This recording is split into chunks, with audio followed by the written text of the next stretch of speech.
இந்தியாவுல இருக்கிற பகுதிகள்ல எப்பவுமே ஒரு பரபரப்பான நகரம் தான் வெஸ்ட் பெங்கால்ல இருக்கிற கொல்கத்தா.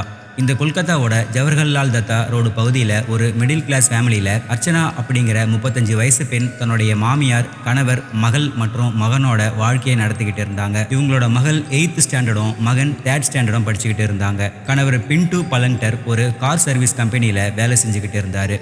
அதனால எப்பவும் வேலை முடிச்சுட்டு லேட்டாக தான் நைட்டு வீட்டுக்கு வருவார். இந்த அர்ச்சனாவுக்கு ஒரு சில ஆண் நண்பர்கள் இருந்ததால அடிக்கடி அவங்க அதிகமாக ஃபோன் யூஸ் பண்ணுவாங்க. இந்த விஷயம் அவங்க கணவருக்கும் தெரியும். ஆனால் எவ்வளவு சொல்லியும் அர்ச்சனா கேட்காததால நீ எப்படியாச்சும் போ அப்படிங்கிற மாதிரி தான் அவங்களோட குடும்ப வாழ்க்கை இருந்துச்சு.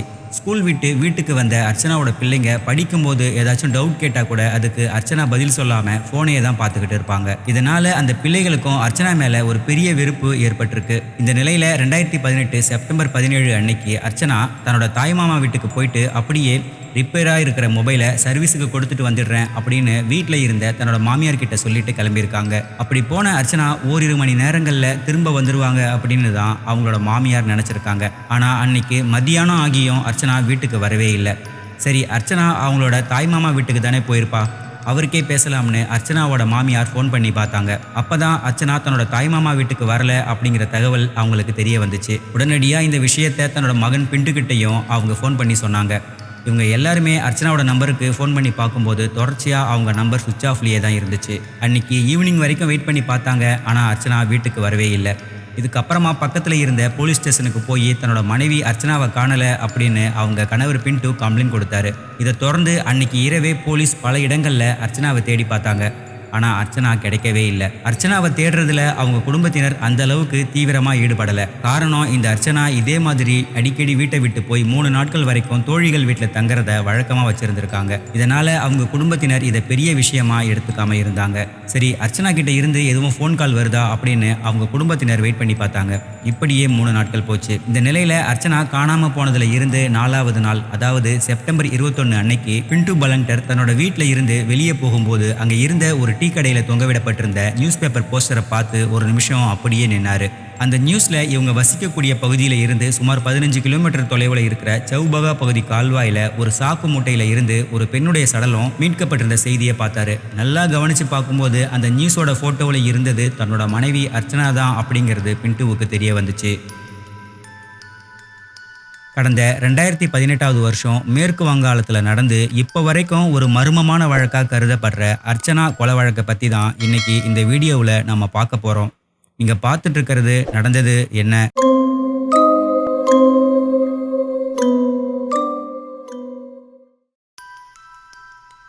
நியூஸ் பேப்பரில் வெளியான இந்த செய்தியை பார்த்ததுக்கு அப்புறமா பின்டு நேராக சௌபகா பகுதி போலீஸ் ஸ்டேஷனுக்கு போனார். அங்கே போய் அன்னைக்கு நியூஸ் பேப்பரில் வெளியான அந்த செய்தியை பற்றியும் தன்னோட மனைவி 3 நாட்களுக்கு முன்னாடி காணாமல் போனது சம்மந்தமாக புகார் கொடுத்தது பற்றியும் அங்கே இருந்த காவலர்கள்கிட்ட சொன்னார். பின்டு நியூஸ் பேப்பரை பார்த்ததுக்கு முதல் நாள், அதாவது செப்டம்பர் 20ஆம் தேதி சௌபகா பகுதியில் இருந்த கால்வாயில் கிடந்த சாக்குப்பையில் அந்த பெண்ணோட சடலம் போலீஸால் கண்டெடுக்கப்பட்டிருந்துச்சு. இந்த சடலம் யாரோடதா இருக்கலாம் அப்படிங்கிற குழப்பத்தில் விசாரணை பண்ணிட்டு இருந்த போலீஸுக்கு பின்டு அப்படிங்கிற இந்த நபர் வந்தது இந்த வழக்குக்கான அடுத்த முன்னேற்றமாக இருந்துச்சு. உடனடியாக அவரை என்ஆர்எஸ் ஹாஸ்பிட்டலில் இருந்த மார்ச்சூரி பகுதிக்கு கூப்பிட்டு போய் காட்டும்போது இறந்த அந்த உடலை பார்த்த பின்டு அது தன்னோட மனைவி அர்ச்சனா தான் அப்படிங்கிறத உறுதி பண்ணாரு. என்ன நடந்துச்சு அப்படின்னு அவர்கிட்ட விசாரிச்சதுல தன்னோட மனைவி தன்னோட தாய்மாமா வீட்டுக்கு போயிட்டு அப்படியே மொபைல் ரிப்பேர் பண்ணுறதுக்கும் போயிட்டு வரதா சொல்லிட்டு கடந்த செப்டம்பர் 17 அன்னைக்கு வீட்டில் இருந்து கிளம்புனாங்க. அதுக்கப்புறம் அவங்கள காணலைன்னு நான் போலீஸ் ஸ்டேஷனில் கம்ப்ளைண்ட் கொடுத்தேன். இந்த நிலையில தான் 4 நாட்களுக்கு அப்புறம் இந்த செய்தியை நான் நியூஸ் பேப்பரில் பார்த்தேன் அப்படின்னு போலீஸ் கிட்ட பின்டு சொன்னார். இதுக்கப்புறமா இந்த வழக்கு விசாரணையில் போலீஸ் தீவிரமாக இறங்க ஆரம்பிச்சாங்க. முதல் கட்டமாக அர்ச்சனாவோட கால் ரெக்கார்ட்ஸ், ஃபேஸ்புக் அக்கௌண்ட் எல்லாத்தையும் போலீஸ் செக் பண்ணி பார்த்தாங்க. அப்படி செக் பண்ணி பார்த்ததுல 2 பேர் மேலே போலீஸுக்கு சந்தேகம் ஏற்பட்டுச்சு. அதில் ஒருத்தர் பல நாட்களாக அர்ச்சனாவோட ஃப்ரெண்டாக இருக்கக்கூடியவர், இன்னொருத்தர் ஃபேஸ்புக்கில் புதுசாக கிடைச்ச ஒரு நண்பர். இந்த விஷயத்தை போலீஸ் பின்டு கிட்ட சொல்லி விசாரிக்கும் போது பின்டு சொன்ன சில விஷயங்கள் போலீஸுக்கே அதிர்ச்சியை ஏற்படுத்துச்சு. கல்யாணம் ஆனதுல இருந்தே இந்த அர்ச்சனா பல ஆண்களோட ஃபோனில் பேசுறத வழக்கமாக வச்சிருந்திருக்காங்க. பல வருஷங்களுக்கு முன்னாடி இவங்க வாழ்ந்துகிட்டு இருந்த தெருவில் ஒரு பிரியாணி கடை இருந்திருக்கு. அந்த பிரியாணி கடையில் வேலை செஞ்ச ஒரு இளைஞர் கூட அர்ச்சனா நெருக்கமாக பழகியிருக்காங்க. இந்த விஷயத்தை தெரிஞ்ச பின்ட்டு அர்ச்சனாவை கண்டிச்சாலும் அர்ச்சனாவோட பழக்க வழக்கங்கள் மாறாமையே இருந்திருக்கு. இந்த நிலையில ஒரு நாள் அர்ச்சனாவுக்கும் பின்ட்டுவுக்கும் இடையில கடுமையான சண்டை நடந்திருக்கு. அந்த சண்டையில அர்ச்சனா வீட்டை விட்டு கிளம்பி போய் அந்த பிரியாணி கடையில வேலை செஞ்ச இளைஞர் கூட வாழ ஆரம்பிச்சிருக்காங்க. கிட்டத்தட்ட ஒரு வருஷம் வரைக்கும் அந்த இளைஞர் கூட வாழ்ந்த அர்ச்சனா அதுக்கப்புறமா அந்த இளைஞர் கூட ஏற்பட்ட கருத்து வேறுபாடு காரணமா திரும்பவும் பின்ட்டுக்கிட்டே வந்து என்னை மன்னிச்சிடுங்க, நான் தப்பு பண்ணிட்டேன், இனிமே இந்த மாதிரி பண்ண மாட்டேன் அப்படின்னு சொல்லி கதறி அழுதுருக்காங்க. தன்னோட தப்ப உணர்ந்து வந்த அர்ச்சனாவை பின்ட்டுவும் சரி இனிமேவாச்சும் ஒழுங்கா இரு அப்படின்னு சொல்லி அந்த வீட்டில் அலோவ் பண்ணியிருக்காரு. அர்ச்சனா தன்னோட தப்ப உணர்ந்துட்டாங்க. இனிமே ஒரு நல்ல வாழ்க்கையை தான் வாழ்வாங்க அப்படின்னு நினைச்ச பின்ட்டுவுக்கு ஏமாற்றம் தான் கிடைச்சது.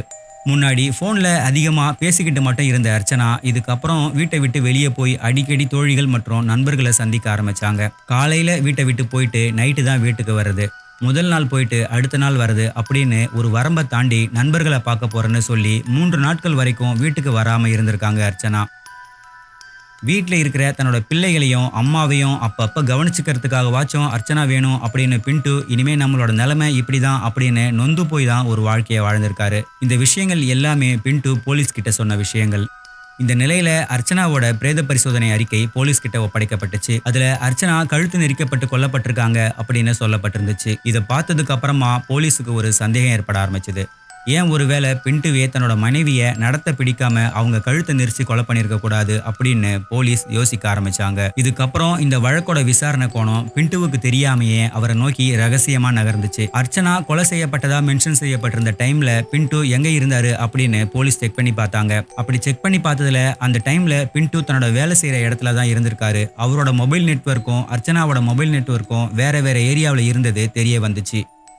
இதை தொடர்ந்து அர்ச்சனா அதிகமாக மொபைல் பேசின அந்த 2 பேரோட மொபைல் நெட்வொர்க்கும் எங்கே இருக்குன்னு செக் பண்ணி பார்த்தப்போ அதில் பலராம் கேசரி அப்படிங்கிற நபரோட மொபைல் நெட்வொர்க்கும் அர்ச்சனாவோட மொபைல் நெட்வொர்க்கும் ஒரே ஏரியாவில் இருந்தது கண்டுபிடிக்கப்பட்டுச்சு. இதை தொடர்ந்து ஜார்க்கண்ட் மாநிலம் ஜான்சியை சேர்ந்த பலராம் கேசரியோட வீட்டுக்கு போய் விசாரிக்கும் போது அர்ச்சனா காணாம போன அதே செப்டம்பர் 17ஆம் தேதியில இருந்து பலராம் கேசரியும் வீட்டுக்கு வரல அப்படிங்கிறத போலீஸ் தெரிஞ்சுக்கிட்டாங்க. இந்த பலராம் கேசரிக்கும் திருமணமாகி மனைவி மற்றும் குழந்தைகள் இருந்தாங்க. இதை தொடர்ந்து பலராம் கேசரி தான் அர்ச்சனாவை கொலை பண்ணிட்டு தலைமறைவாயிட்டாரு அப்படிங்கிற முடிவுக்கு போலீஸ் வந்தாங்க. பலராம் கேசரியும் அர்ச்சனாவும் எந்த இடத்துல மீட் பண்ணிருப்பாங்க, ஒருவேளை கொலை நடந்திருந்தா அந்த கொலை எங்க நடந்திருக்கும் அப்படிங்கிற கோணத்துல விசாரிச்சப்போ கொல்கத்தாவோட எஸ்பிளனேட் பகுதியில இருந்த ஒரு ஹோட்டல்ல தான் அவங்க ரூம் எடுத்து தங்கியிருக்காங்கிறத போலீஸ் கண்டுபிடிச்சாங்க. அந்த ஹோட்டலுக்கு போய் அங்க வேலை செஞ்ச ஊழியர்கள் கிட்ட தீவிரமா விசாரிச்சப்போ அவங்களுடைய பதில்ல ஒரு தடுமாற்றம் இருந்ததை போலீஸ் கவனிச்சாங்க. ஒரு கட்டத்துக்கு மேல சார் எங்களுக்கு எதுவும் தெரியாது, எதுவா இருந்தாலும் எங்க மேனேஜர் கிட்ட கேளுங்க அப்படின்னு அந்த ஊழியர்கள் போலீஸ் கிட்ட சொல்ல ஆரம்பிச்சாங்க. சரி மேனேஜர் எங்கன்னு கேட்டதுக்கு கடந்த சில நாட்களா அவர் இங்க வேலைக்கு வரவே இல்லைன்னு ஊழியர்கள் சொல்லியிருக்காங்க. இதை தொடர்ந்து ஹோட்டல் மேனேஜர் ஜெயதேவோட அட்ரஸை வாங்கிட்டு அவர் இருந்த இடத்துக்கு போய் அவரை விசாரிக்கிறதுக்காக போலீஸ் ஸ்டேஷனுக்கு கூப்பிட்டு வந்தாங்க. அவரை விசாரிச்சதுல இந்த வழக்கு சம்பந்தமான முக்கிய தகவல்கள் கிடைச்சது. இறந்து போன அர்ச்சனாவும் பலராம் கேசரியும் கணவன் மனைவி அப்படின்னு சொல்லிக்கிட்டு அடிக்கடி இந்த ஹோட்டல்ல வந்து தங்குவாங்க. அதே மாதிரி தான் கடந்த 17ஆம் தேதியும் இவங்க இந்த ஹோட்டல்ல ஒரு ரூம் எடுத்து தங்கினாங்க. இதை தொடர்ந்து இதுக்கு அடுத்த நாளான செப்டம்பர் 18 அன்னைக்கு காலை அவங்களுக்கு சாப்பாடு கொடுக்கறதுக்காக இங்க வேலை செஞ்ச ஒருத்தர் அந்த ரூம் கதவை போய் தட்டினாரு. ஆனா அவங்க ரூம் கதவை திறக்கவே இல்லை. இதுக்கப்புறமா அவங்க நம்பருக்கு ஃபோன் பண்ணி பார்த்தோம், அப்பவும் எந்த ரெஸ்பான்ஸும் இல்லை. இதனால எங்க கிட்ட இருந்த கீயை வச்சு அந்த ரூம் கதவை திறந்து உள்ள போய் பார்த்தோம். அப்போ அந்த ரூம்ல அவங்க 2 பேருமே மூச்சு பேச்சு இல்லாம இறந்து போயிருந்தாங்க. எங்களுக்கு என்ன பண்றதுன்னு தெரியல.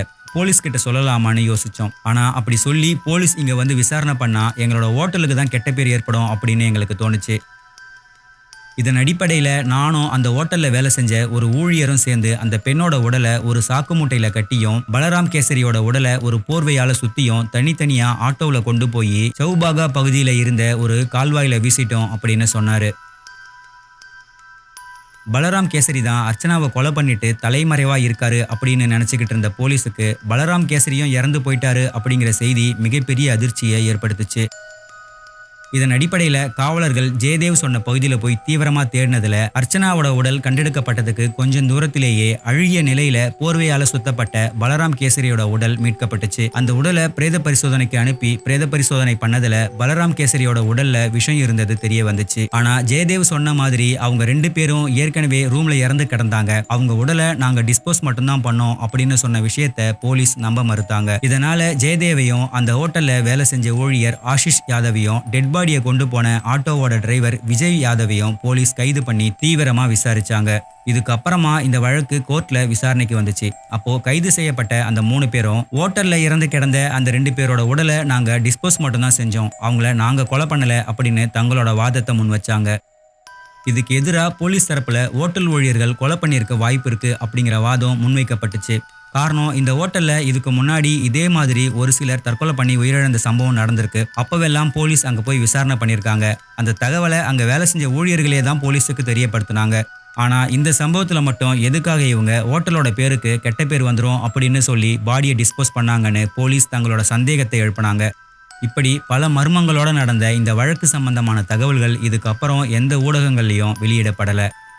ஆனால் கிடைச்ச அதிகாரப்பூர்வம் இல்லாத தகவல்ல ஓட்டல் ஊழியர்கள் மற்றும் ஆட்டோ டிரைவருக்கு எதிரான எந்த ஆதாரங்களையும் போலீஸ் கோர்ட்ல சப்மிட் பண்ண முடியாததால அர்ச்சனாவை பலராம் கேசரி தான் கொலை பண்ணி அதுக்கப்புறம் தற்கொலை பண்ணிக்கிட்டாரு அப்படிங்கிற விஷயம் கோர்ட்டால ஏத்துக்கப்பட்டதாகவும், ஹோட்டல் மேனேஜர் ஜெயதேவ், ஹோட்டல் ஊழியர் ஆஷிஷ் யாதவ், ஆட்டோ டிரைவர் விஜய் யாதவ் இவங்க 3 பேருக்கும் குற்றத்தை மறைத்தல் மற்றும் ஆதாரங்களை அழித்தல் ஆகிய குற்றங்களுக்காக சிறை தண்டனை தீர்ப்பா வழங்கப்பட்டதாகவும் சொல்லப்படுது.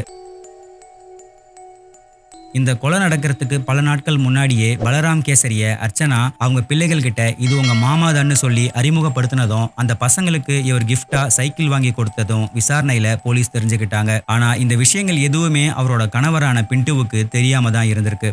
காரணம், தன்னோட மனைவி குடும்பத்துக்கு பொறுப்பான ஒரு வாழ்க்கையை வாழல, அவங்க கிட்ட ஒரு ஒழுக்கம் இல்லை அப்படின்னு நினைச்சு பிண்டு ஒரு கட்டத்துல முழுசா அர்ச்சனாவை வெறுத்து ஒதுக்கியிருக்காரு. தன்னோட கணவர் இனிமே நம்மளை எதுவுமே கேட்க மாட்டாரு அப்படின்னு புரிஞ்சுக்கிட்ட அர்ச்சனாவும் அதை தனக்கு சாதகமா பயன்படுத்திக்கிட்டு பலராம் கேசரியோட வேற ஒரு வாழ்க்கையை வாழ்ந்திருக்காங்க. இதுல யார் கூட வாழணும் அப்படிங்கிறத அர்ச்சனா முடிவு பண்ணது அவங்களோட விருப்பம். ஆனா அதுக்கு முன்னாடி இவங்க எடுக்க போற இந்த முடிவுகளால இவங்களுடைய குழந்தைகளோட மனநிலை என்ன மாதிரி இருக்கும் அப்படின்னு யோசிக்க வேண்டிய ஒரு நிர்பந்தமும் இருக்கு. ஒட்டு மொத்தத்துல குடும்ப அமைப்பு அப்படின்னு வந்துட்டா அதுக்கு நீங்க ப்ராப்பரா இருந்துதான் ஆகணும். அதுல சுய ஒழுக்கம் அப்படிங்கிறது ரொம்ப முக்கியம். அந்த சுய ஒழுக்கம் இல்லாததால தான் அர்ச்சனா மற்றும் பலராம் கேசரியோட வாழ்க்கை இந்த நிலைமையில முடிஞ்சுது.